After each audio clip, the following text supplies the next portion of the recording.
Hello everybody, my name is Rich Klusek. And I'm Scott Parker, and we are the co-project managers for the Legacy Leesburg Town Plan project. So thanks for joining us for this second video. In this video, we're going to be talking all about some of the demographics and trends and things going on in the world of transportation that are affecting planning policy for our Legacy Leesburg Town Plan. Joining us for this video today are two members of our consultant team that we introduced you to last time in the last video, David Dixon from Stantec, as well as Scott Lane from JS Lane Companies.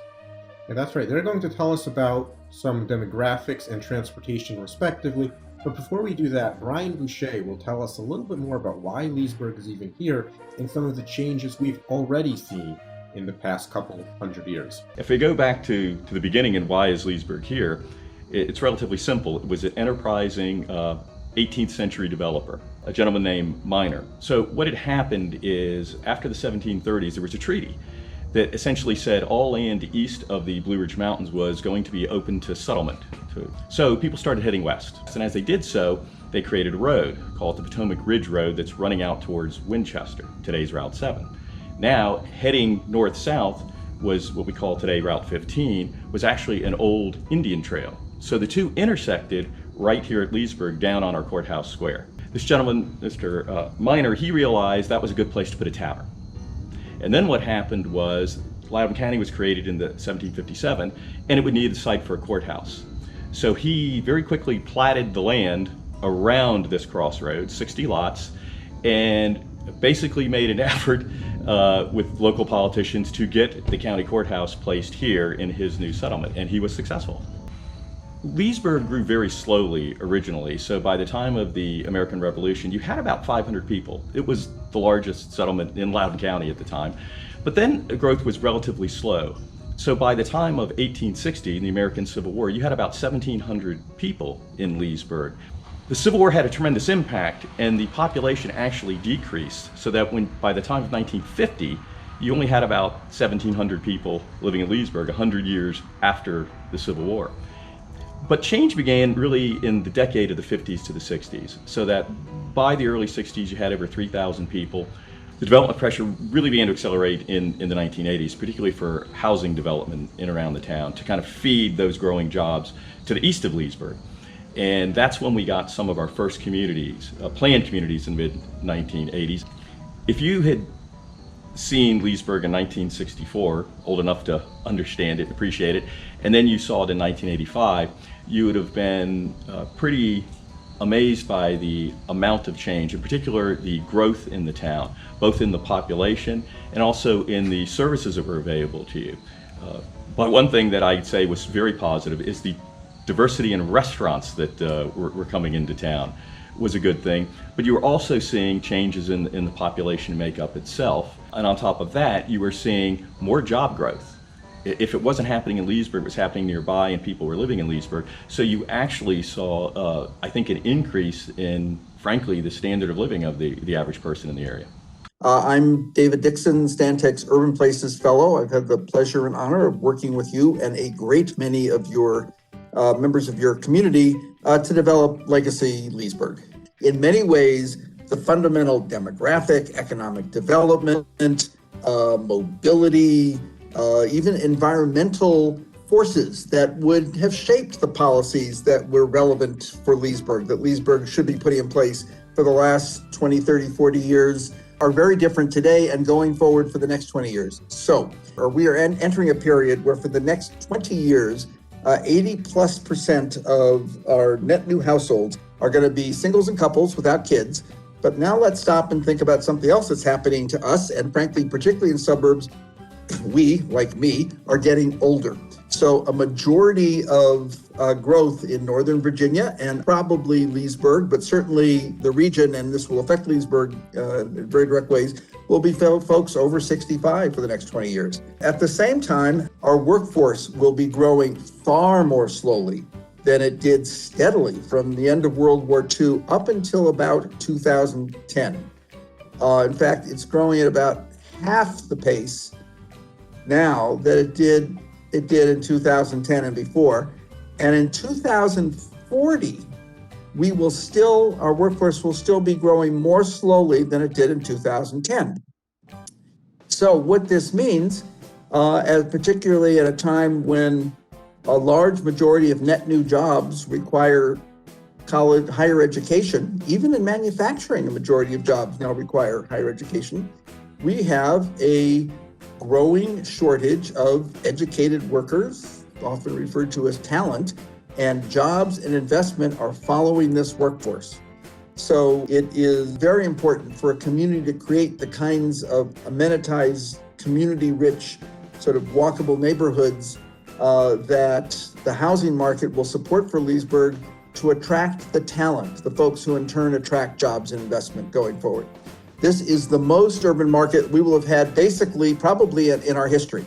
And there are huge implications. And actually, there's a huge opportunity here for Leesburg because while this market may be less interested in single-family suburban houses than the housing market has been for the last probably 70 years, or at least 60 years since the years after World War II, it will be really interested in helping to create new walkable neighborhoods in the Crescent District, and redeveloping older industrial areas, strip commercial as that form of retail really recedes, into great new walkable neighborhoods with new parks, new places to gather, great places to come get beer, ice cream, or coffee, depending on your inclination. Come hear music.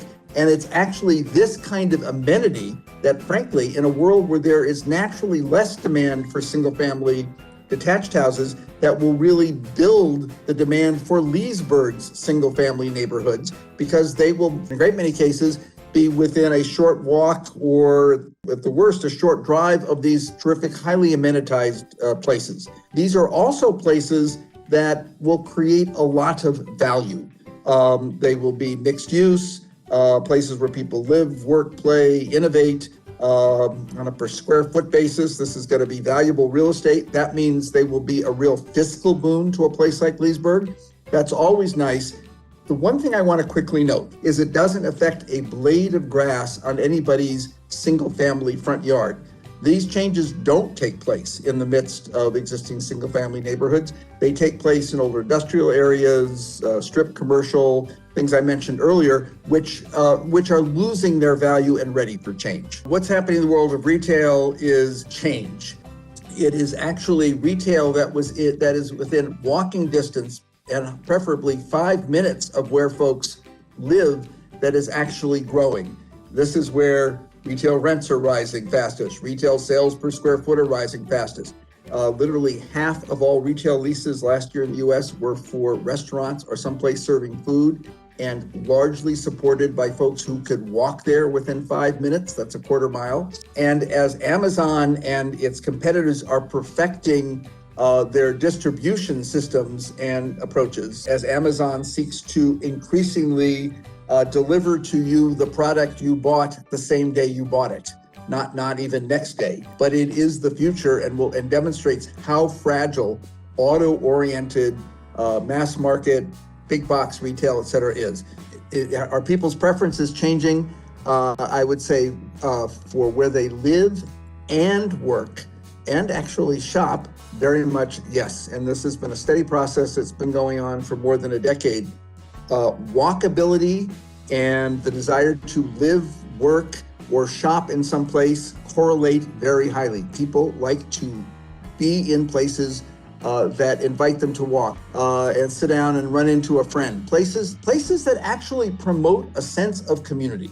I'm Scott Lane. I have my own company, JS Lane Company. What we thought we needed in terms of wide automobile lanes and a lot of automobile lanes, high-speed turns at intersections, long signals, dedicated turning lanes that made intersections really big, hard to get across on foot. We're finding that maybe we don't need that anymore. And so we're seeing more communities than I think we actually ever have in my now 30-year history in the profession, thinking about repurposing those travel lanes. So I think that is going to happen, and I think it is happening. These so-called road diets are going to be considered by a few more people. We've recommended them in the past. Obviously, it's a big, jagged pill to swallow, because adding that capacity caused a lot of expense. There may be some pain on the part of the adjacent property owners. But now maybe we can give that back and turn that into green space, turn that into something that makes Leesburg really special. How much different would the trip down, Market Street be if you had trees lining the sides or in the middle, things like that? Yeah, you might spend a little bit more time in traffic, but the trip might be a lot more enjoyable, and the businesses in there, because people weren't actively trying to avoid that area, these areas that are so car-centric, might actually realize, as many have, that attracting people on foot and attracting people in cars, making it safer and along the way with fewer crashes and crash-related delays. All these things are driving more communities to think more about, if we really need that additional capacity, when you factor in the delay from crashes, is it really giving us the amount of mobility improvements that we thought it would? And could it be used in a different way that's better? But I think the key thing about Leesburg in recent history, particularly, is building on the older history from the core out and thinking about placemaking first and transportation that serves those places second. Never let the opposite happen. Never let transportation create the place. And we see that happening in way too many cases. In some of the newer parts of Leesburg, perhaps, and other places too, outside of Leesburg, where large, fast streets have created places that are really only serviced by the automobile. They don't have a lot of character, they have a lot of uniqueness or individuality to them. So just as we never thought we'd get into a car with a stranger because our father told us that our ride was here 8 or 10 years ago, we no longer think that's very odd at all. In the future, we may not think that not having your own car is reasonable, and instead engage in one of the many shared car ownership or car pooling models that are out there that are starting to spread now in the US. They've been around in Asia and Europe for a long time. But fractional car sharing and other kinds of car sharing models we think might be ascendant. Maybe as you begin to think about parking your car, as you get close to your destination, you find out that the town deck has some available spaces, and that's a good place to go find a parking space and not circulate over and over and over again on street trying to find a space. If you've rented a car, if you had to do that in the last couple of years, or bought one, it's very likely that your car beeps and tugs at you now if you try to leave the lane without signaling. There are a lot of this technology that's already creeping its way into typical automobile design now. These technologies are coming up on us and being implemented very quickly. So if you're on a bus and the bus is full, maybe that bus gets signal prioritization all the way through. If it's not as full, maybe it just travels in traffic like everybody else. So there are ways now in technology that are really increasing the potential of alternative modes, as well as making just the typical everyday driver and their passengers trip a little bit easier and faster. Thank you for joining us today. We hope you enjoyed the video and found it informative. In the next video, we're going to be talking about some of the things that the public have to say using the various public outreach methods we've done to date. So, for more information, go to the Legacy Leesburg website and go to the YouTube channel to see all of the videos in this series as we continue forward on our Legacy Leesburg Town Plan project. Thank you for sticking with us, and we'll see you again in a future video. Thank you.